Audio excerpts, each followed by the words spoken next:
My shower quit at 6:12 a.m. Just choked out like someone pinched the line. And by 7, I was behind the hedgerow with a shovel mud on my knees, staring at a brand new PVC-T jammed into the pipe that feeds my private well. The skinny branch running straight to the HOA's sprinkler box. And at 9, the president was on my porch with a $1,500 fine and that bright managerial smile, like she'd just gifted me something I should be grateful for. Yeah, that happened.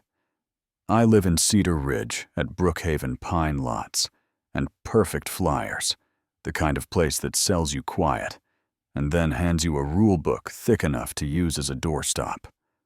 I'm Evan Miller, civil tech by trade, the guy who installed his own well and cistern after 2 city line failures and 1 boil advisory too many. And I paid for the drilling. I pay the electric. I maintain the pump, end of story. Or so I thought. The president's name is Lydia Cole. Blazer and tennis shoes sunrise compliance walks the exact person you picture when you think clipboard. And while I stood there dripping shampoo, she tapped the violation notice and said, "Calm as a weather forecast. Excessive outdoor water use. Hurts. Property values." Then glanced at the green berm in her photo, like she'd solved inflation. Funny thing, my sprinklers hadn't run in a week. I took her to the trench, brushed aside the soft soil, showed her the T with the barcode sticker. Still on it said, as steady as I could manage, that the line was mine, and the branch ran to her controller, and she did that paper-cut smile and said, "Per Section 8, we manage shared resources, like words could redraw property lines." You know what I mean? I gave them 48 hours in a polite email, attached my deed and parcel survey, highlighted the part that says, "No easement, no shared." Anything, then waited while the neighborhood inbox lit up with temporary irrigation upgrades and a fresh fine for tampering because I closed my own shutoff. That's when you learn who you are. Under pressure. Now, I'm not a screamer, I'm a fixer. I bought a brass gate valve, an inline flow meter. A little battery logger installed everything on my side of the line and locked it, and that night at 3:17 a.m., the graph jumped like an EKG for a thief, right in sync with the hiss of the HOA sprinklers across the street. So I called the county, and a deputy inspector named Raymond Ortiz rolled up in a sun-bleached truck, crouched by the manifold, followed the white run of PVC with his eyes, and said the words that turned the room light on for me. "You sign any shared supply agreement, ma." Then this is theft of service. Word traveled through blinds like it always does, and by dusk, a letter slipped under my door with no signature. "If you escalate, we will assess further fines for non-compliance and community disruption. Consider your neighbors," which I read once and stuck under a fridge magnet next to my kid's Stegosaurus drawing. Because if we're talking about considering neighbors, maybe don't hook a community lawn to the line. I paid a power. The next night, someone tried the control box, fresh tool marks on the screws breaker. Tripped the kind of stupid that turns irritating into personal. So I tucked a button camera inside the panel under a dusting of dirt. 2 nights later, it caught Paul Whitaker, the HOA vice president, opening the door at 1:11 a.m., flashlight under his chin, like a campfire villain. The logo on his windbreaker clear enough to make a lawyer smile.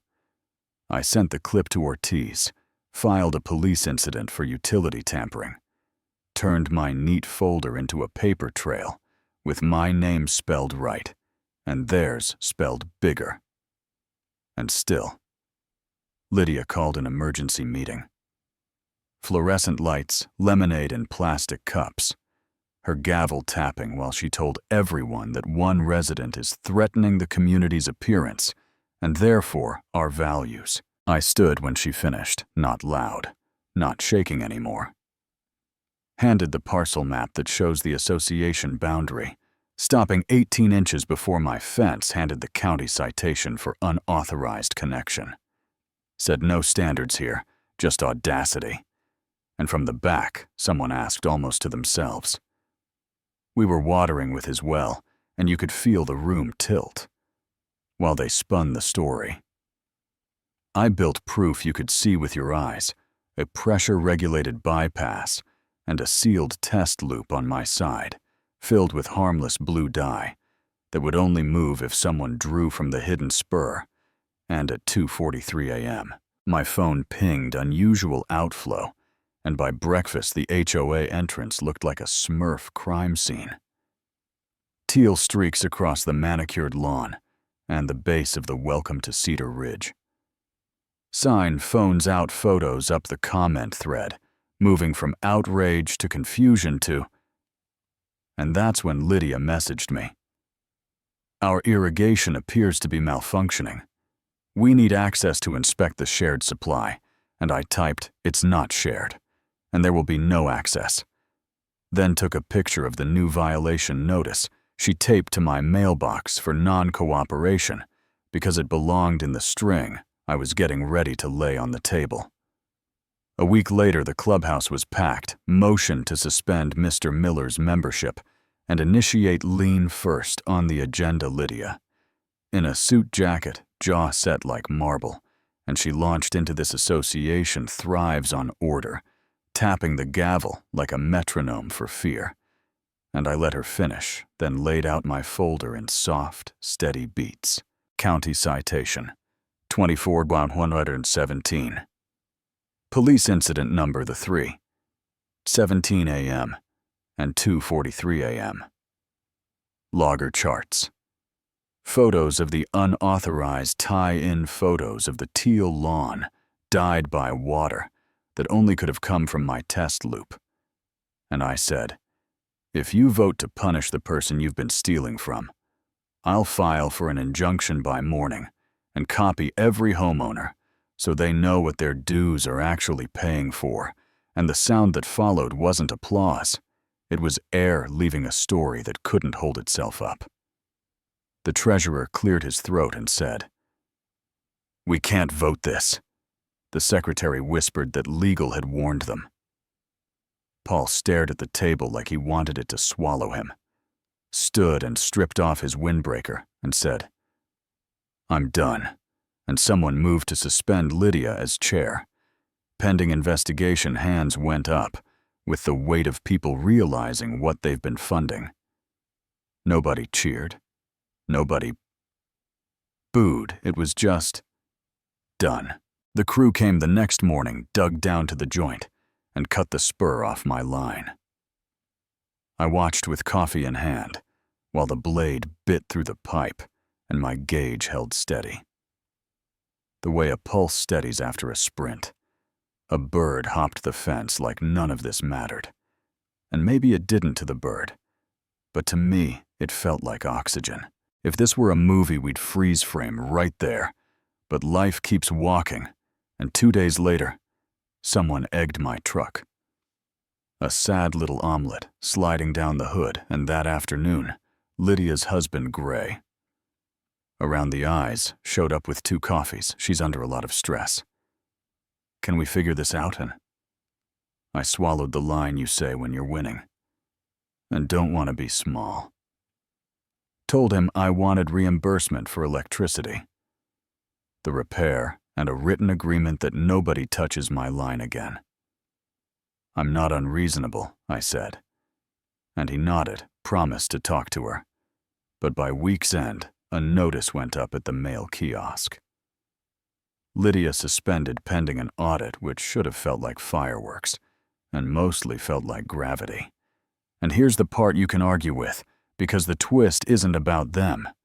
It's about me. Power wants to turn you into the thing you fought. And a month after the cut, I almost wrote up a neighbor for a kiddie pool on the driveway, pen in my hand.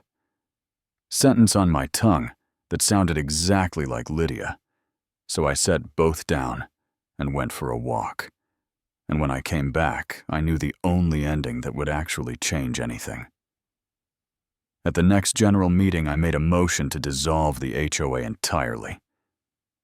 People laughed. People swore. People said we couldn't. But the bylaws had a clause nobody expected to be used. The debate got loud and human and honest. It took weeks, then the vote passed by a slim, sweaty margin, and Cedar Ridge went back to being a neighborhood where you wave across fences. Instead of measuring them with a ruler, we capped anything unauthorized. Refunded the legal surcharges published, the expenses boxed the records for the county.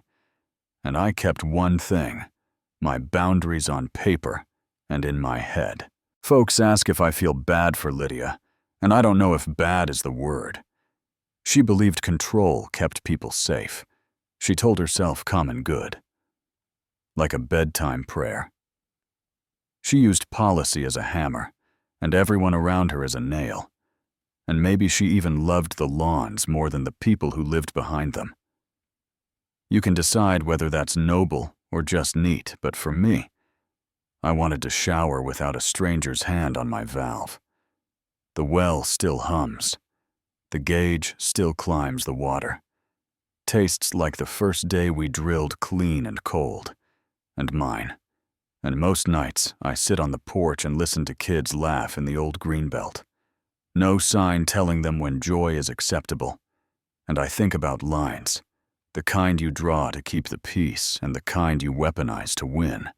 And I keep circling the same questions that got me here. Where do you draw the line between community and control? At what point does order turn into entitlement?